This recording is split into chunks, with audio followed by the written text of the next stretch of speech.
70 के दशक में अपनी अदाकारी से फैंस के दिलों पर अमिट छाप छोड़ने वाले विनोद मेहरा अपने कैरियर से ज़्यादा अपनी पर्सनल लाइफ और अपने अफेयर शादी को लेकर चर्चा में रहा करते थे।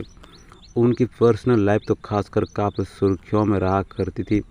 अपनी दमदार परफॉर्मेंस के बावजूद वो फिल्मों में सेकंड लीड रोल में ही नज़र आते थे, लेकिन ऐसा भी नहीं था कि कभी उन्हें लीड रोल वाली फिल्में ऑफर नहीं होती तो भी, या फिल्म में उनका किरदार बदल दिया गया, या फिर वो लीड होते हुए भी साइड रोल में ही नज़र आए। अपने एक्टिंग कैरियर में विनोद मेहरा ने अमर प्रेम, घर जानी दुश्मन, नौकर बीबी जैसी करीब 100 से ज़्यादा फिल्मों में काम किया। विनोद मेहरा बेहद हैंडसम और टैलेंटेड एक्टर थे, लेकिन अफसोस इनकी निजी ज़िंदगी 3 नाकाम शादियों, 2 एक्स्ट्रा मैरिटल अफेयर और रेखा से शादी की अफवाह को लेकर ही सुर्खियों में छाई रही। कई रिपोर्ट्स की माने तो विनोद रेखा को शादी कर घर ले आए थे, लेकिन उनकी मां ने ये शादी कबूल नहीं की और रेखा को तुरंत घर से निकाल दिया था। फिल्मी कैरियर में भी वो अक्सर साइड रोल में ही नज़र आते थे। अच्छे अभिनेता होने के बाद भी वो हमेशा सेकंड लीड बनकर ही रह गए। कभी अपनी सोलो फिल्म से वो सुपरस्टार नहीं बन पाए। साल 1965 में यूनाइटेड निर्माताओं और फिल्म फेयर ने मिलकर एक टैलेंट सर्च प्रोग्राम का आयोजित किया था। इस टैलेंट हंट प्रोग्राम में 10,000 से ज़्यादा लोगों ने भाग लिया था।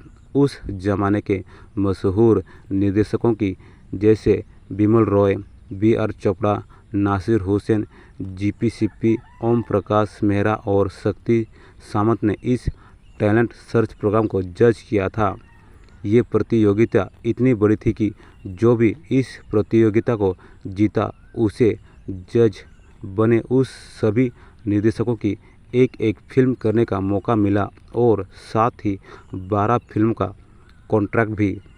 इसी प्रतियोगिता में भाग लेकर उन्हें फिल्मी दुनिया में चांस मिला था।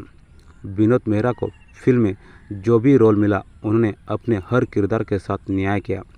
फिल्म में उनका रोल छोटा होता था या बड़ा, लेकिन वो अपना बेस्ट दिया करते थे।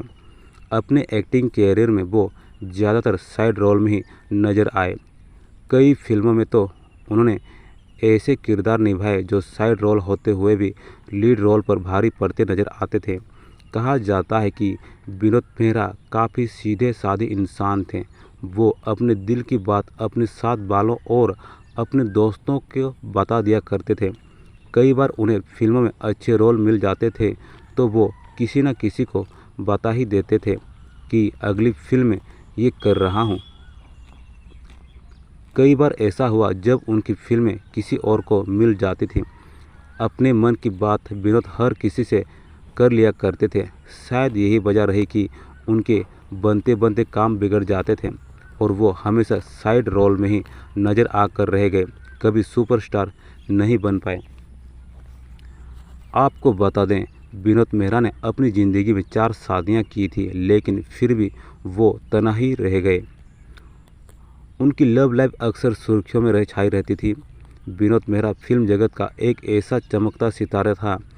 हिंदी फिल्म जगत में अपनी दमदार परफॉर्मेंस से अपनी धाक जमा रखी थी, लेकिन दूसरे नंबर ने कभी विनोद मेहरा का पीछा नहीं छोड़ा। यहाँ तक कि दूसरी बार दिल का दौरा पड़ने के बाद विनोद मेहरा ने इस दुनिया को अलविदा कह दिया था और इस तरह एक इंडस्ट्री को चमकता सितारा हमेशा के लिए डूब गया।